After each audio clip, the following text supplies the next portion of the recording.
últimos anos, o agronegócio tem sido um dos pilares da economia brasileira, gerando renda, emprego e sendo decisivo no desempenho da balança comercial. Mesmo em um ano atípico, até mesmo desastroso para muitos segmentos, como foi 2020, o setor tem mantido seu crescimento e reforçado o papel de protagonista na produção mundial de alimentos.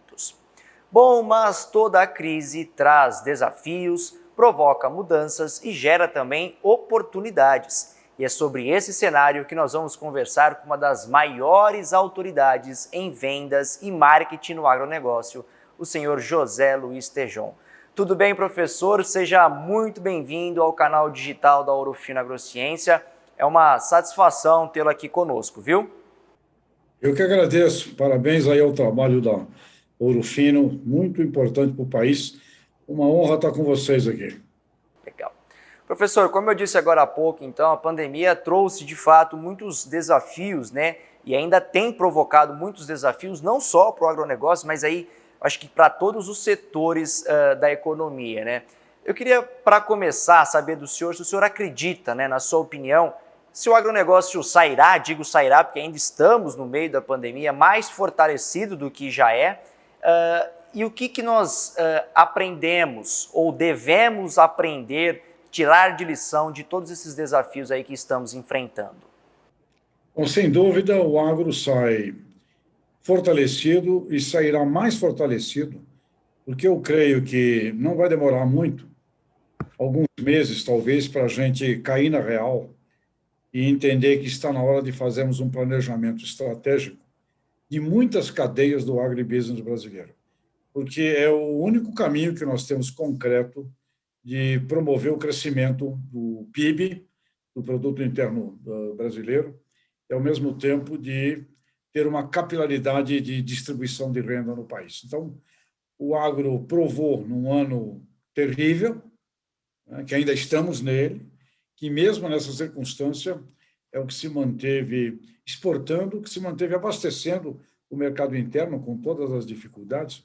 O pessoal do mundo da proteína animal aí também sabe o que elevou aí o preço dos seus da nutrição animal, e com tudo isso crescemos no campo e crescemos na indústria. Crescemos na indústria brasileira de alimentos, exportando produtos também com processados e, ao mesmo tempo, abastecendo o mercado interno. Lições importantes. É na dificuldade que a gente cresce, é perante o incômodo que a gente evolui. E, aliás, meu novo livro que está chegando chama O Poder do Incômodo. É através dos incômodos que a humanidade se desenvolve. Incomoda, né? Existem dores, sofrimentos, não é tão simples assim, mas é a partir dos incômodos que progredimos. E acabamos com todas as nossas dificuldades também, do ponto de vista de logística, conseguimos superar as nossas dificuldades clássicas de logística. E uma coisa importante, a nossa indústria, que trabalha com funcionários, seres humanos, em meio a uma pandemia como esta, resistiu, foi muito resiliente e manteve plantas industriais trabalhando. Ou seja, um aprendizado muito grande, e eu não tenho dúvida, vai vir por aí o óbvio, a organização de um planejamento que, na minha forma de ver, significaria partirmos para uma busca de dobrar o tamanho do agro brasileiro em até 2030. Bacana, professor, legal. Agora, o senhor falou um pouco aí também já de oportunidades, né? A gente tem aí com a vacinação em massa, devemos ter um aumento do consumo, e a gente já vem percebendo aí ao longo dos últimos meses um crescimento muito grande no preço das commodities, né? A gente tem aí a soja e o milho, as principais commodities brasileiras aí, subindo até mais de 50% como no caso da soja. E juntamente com isso a gente observa também, pelo menos pela perspectiva dos analistas, das consultorias, um crescimento no PIB aí das principais potências mundiais como China e Estados Unidos. O senhor acha que com isso nós podemos ter, vamos dizer assim, um acirramento das cadeias de suprimento, né?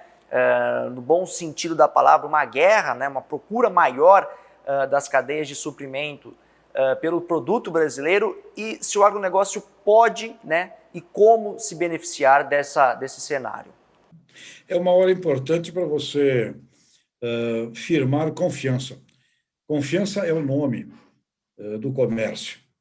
E confiança a gente estabelece nas horas difíceis. Portanto, o Brasil, cumprindo o seu papel de um fiel membro, elemento, agente do supply chain dos nossos clientes até agora contratados, é um passo muito importante para seguirmos adiante.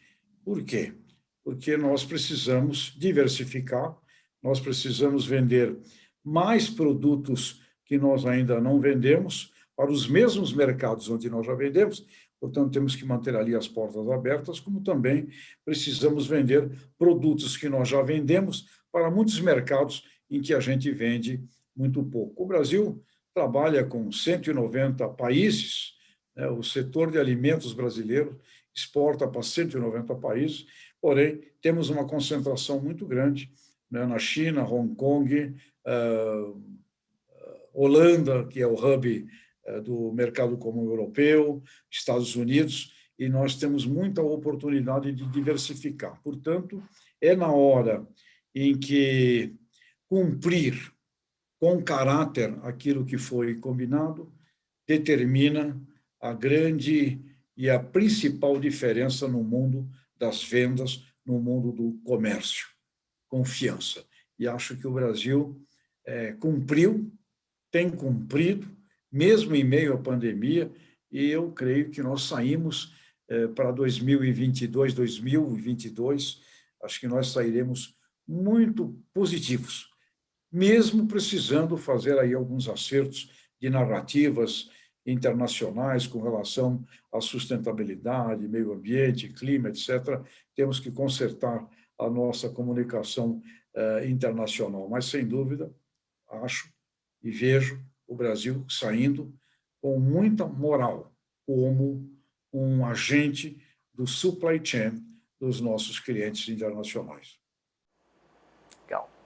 Professor, falando um pouquinho ainda sobre mercados de grãos, né, no cenário externo, a gente teve neste ano o Joe Biden assumindo a presidência dos Estados Unidos, né, e acenando aí com uma nova política externa econômica, muito diferente aí do que vinha fazendo o Donald Trump, né? O Joe Biden acena aí com uma reaproximação, por exemplo, das relações comerciais com a China, que historicamente é o principal demandante da soja brasileira. O que o senhor acha que isso pode impactar para o nosso mercado de grãos, principalmente para as nossas exportações de soja, que vem sim, sendo aí desde o fim do ano passado bastante favorecida na cotação aqui do preço interno, né, com a desvalorização do real frente ao dólar? Bom, o que é errado, errado vai dar. Então, a política do Trump podia interessar lá alguém, mas com certeza não interessava ao mundo e ao planeta Terra. Se afastou das principais instituições internacionais, como do próprio Organização Mundial do Comércio, também na área da saúde, ou seja, de vez em quando aparece, né, o moleque mais mal educado da rua toma conta da molecada, mas não dura muito. Então, eu entendo que para o Brasil, que é um país de comércio, o Brasil é um país da paz, não é um país de guerras. O Brasil é um país, como escreveu o poeta português Camões, quem faz o comércio não faz a guerra. O Brasil é um país de comércio, um país de negócios, um país que tem aqui todas as raças do planeta aqui juntas, se misturaram. Então, o Brasil é um país para procurar o entendimento, para procurar o diálogo, e isto, com Biden, na minha forma de ver, é muito mais positivo, né? Passamos a ter um ambiente comercial mais previsível e sem uma irresponsabilidade ativista, né? Porque alguém na liderança sendo irresponsável, racional, eu digo racional, porque se for irracional, quem tem que cuidar são os psiquiatras, né? Mas um irresponsável, racional, na liderança provoca grandes distúrbios, além daqueles que o mundo já normalmente nos dá. Portanto, vejo com muita positividade a presença, a eleição do Biden e, óbvio, nós vamos ter que jogar num campo com mais diplomacia inteligente, comercial, internacional. E o discurso, né? O discurso do atual governo brasileiro já mudou, já passou a ser um discurso diferente do que era aquele até a demarcação do fim do governo Trump. Já mudou, já é outro, e acho que nós vamos por um bom caminho. Sem sombra de dúvidas, professor. Teremos muitas oportunidades aí, né, para o mercado de soja brasileiro no exterior, não só para o mercado de soja, mas para todas as commodities do agronegócio brasileiro. Bom, essa então foi a primeira parte da entrevista do nosso bate-papo com o José Luiz Tejon, ele que é uma das maiores autoridades em vendas e marketing no agronegócio. Nós conversamos então sobre os desafios e oportunidades do agronegócio na pandemia, as mudanças, né, na política econômica norte-americana com o novo presidente, o Joe Biden, e também o que isso pode impactar no mercado de soja. E por fim, falamos também aí com o início, né, dessa vacinação em massa global, como que isso pode aumentar o consumo, né, já vem aumentando o consumo da população, das cadeias produtivas de maneira geral, e as commodities, a gente vê aí um aumento nos preços das commodities, principalmente aqui na formação desse preço em real. Bom, na semana que vem nós vamos soltar a segunda parte da entrevista com o José Luiz Tejon. Pois é, nós vamos falar aí sobre o processo de transformação digital no agronegócio, sobre a importância da gestão das cadeias produtivas, né, para o desenvolvimento do agronegócio, para o agro dobrar de tamanho até 2030. Vamos falar também sobre as mudanças no segmento de distribuição, com a entrada aí dos novos players, dos grandes grupos, né, de investidores. E por fim, vamos falar também sobre os desafios aí da parte de comunicação, do marketing do agronegócio, junto com a população, mas também com o restante do mundo, para mostrar nosso trabalho que é produtivo, que é sustentável e que, acima de tudo, é muito eficiente. Muito obrigado. Na próxima semana você acompanha então no canal digital a segunda parte dessa entrevista. Um abraço, eu espero vocês. Até lá! Ouro Fino Agrociência. Reimaginando a agricultura brasileira.